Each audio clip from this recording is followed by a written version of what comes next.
Let's talk about the most powerful tool you will ever own, your brain. We're going to dive into 8 super common habits that might be silently hurting it every single day. But don't worry, we're also going to talk about how to fix them. It's pretty hard to overstate this. Your brain really does control everything. I mean, every thought, every feeling, every action, it all starts right there. It's the command center for your entire life, running the show on your memories and your ability to focus. And here's the kind of scary part. A lot of the time, this damage isn't from some big, dramatic event. Nope. It's usually the little things, those seemingly harmless habits we do every day without even thinking about it. So, that leads us to the big question, right? How are these everyday routines actually impacting your brain, your focus, your mood, your long-term health? Well, that's exactly what we're about to break down. Okay, so here's the game plan. First up, we'll look at what I call the digital drain. Then we'll talk about your body's brain fuel. After that, we'll get into mind and mood habits. And finally, we'll wrap it all up with a super simple action plan you can actually use. Let's kick things off with the world we're all swimming in, the digital one. Our screens, our phones, our constant need to do a million things at once, it's creating a serious drain on our mental energy. First on the list is a habit pretty much all of us are guilty of: way too much screen time. See, staring at a screen for hours on end isn't just tough on your eyes. It causes something called cognitive overload. All that information flooding in just wears down your ability to focus, and yeah, it literally shortens your attention span. But the fix? It's surprisingly simple. Just take a break. Every half hour or so, just get up, look away from the screen, and give your brain a chance to breathe. And next up, we have to talk about the myth of multitasking. Okay, get ready for this, because your brain can't actually multitask at all. What it's really doing is switching back and forth between tasks incredibly fast. But every single switch costs you a little bit of time and a little bit of mental energy. It just chops up your focus and leads to burnout. The solution? Do one thing at a time. Seriously, you'll get more done and the quality will be way better. Okay, so we've talked about the digital drain. Now let's get physical. Your brain isn't some abstract thing floating in your head. It's a physical organ, and what you do with your body has a massive, direct impact on how well it works.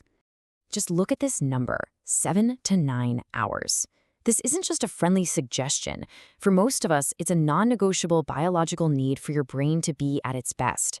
This is the magic number we should all be aiming for. When you skimp on sleep, you're not just tired the next day. Sleep is when your brain does its nightly cleaning. There's this incredible system that literally washes away all the junk and waste that builds up while you're awake. If you don't get enough sleep, that cleanup job doesn't get finished, and that messes with your memory, your mood, everything. So that 7 to 9 hours of quality sleep, it's absolutely crucial. All right, let's talk about what you're actually feeding your brain. You ever get that afternoon brain fog? Well, there's a good chance too much sugar is the culprit. It sends your blood sugar on a roller coaster, and that can leave your brain feeling sluggish and even cause inflammation. Now, the key isn't to go cold turkey. Just start reducing it slowly. Swap that candy bar for a piece of fruit, and you will feel a real difference in your mental clarity. Take a look at this. 10 to 15 minutes. It seems like such a small amount of time, doesn't it?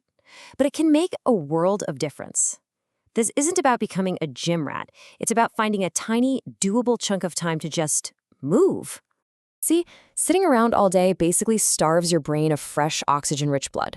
But when you get up and move, your brain releases this amazing protein. You can think of it like miracle grow for your brain cells. It helps them grow and build new connections. And you don't need to run a marathon. Just 10-15 minutes of movement, like a quick, brisk walk, is enough to get the blood flowing and give your brain a major boost. This one is so simple that we often completely forget about it. Your brain is mostly water, like 75%.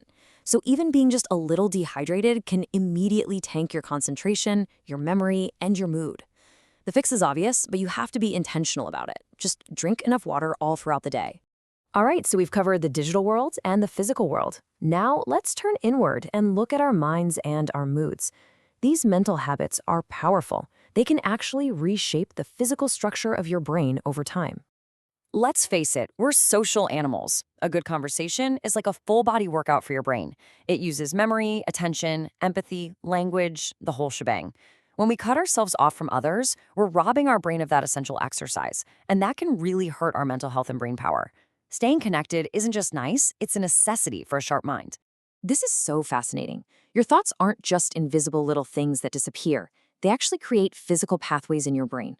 So if you're constantly thinking negative thoughts, you're literally strengthening the brain circuits for negativity. It becomes a well-worn path.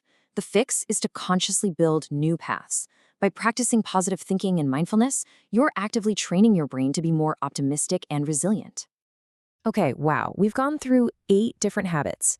I know that can feel like a lot, but the point here isn't to make you feel overwhelmed, it's to empower you. So let's put it all together in a simple action plan. Just remember, your brain is your greatest asset. It's up to you to take care of it. Please don't try to change all 8 things at once. That's a recipe for failure. The real secret to success is to start small. Just pick one, whichever one on this list feels the most doable for you right now, and just focus on that. Once you've got that one down, you can build on that momentum and pick another. It's all about small, steady progress. So I'll leave you with this one simple question to think about.